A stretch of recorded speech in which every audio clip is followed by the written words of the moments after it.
లాలిత శ్రీవత్సలాంఛనలాంఛి వస్తుభక్రేయక ప్రభాం ఇందిరామందిరాయుత దీనలక్ష్మి కారుణ్య కోటి కండత్వమూర్తి జగదేక పూతచరితు సతత కరుణా కటాక్ష వీక్షణ సమస్త యోగి నిర్మల హృదయ పయోజ నిలయు విష్ణు పునగాంతి సంకోచ వివశులగుచు విష్ణువుని చూచాడు.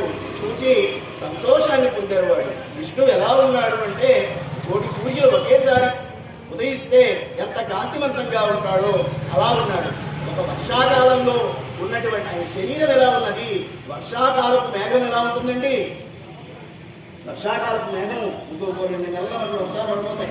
వర్షాకాలంలో మేఘాలు నల్లగా ఉంటాయి. అందుకే నిలమేఘశ్యాముడు అంటారు విష్ణువుని. కాబట్టి రాముడు తనుజుడు, రాముడు అయోధనుడు, నిలమేఘశ్యాముడు. శంఖము, చక్రము, శారింగము అంటే ధనుస్సు,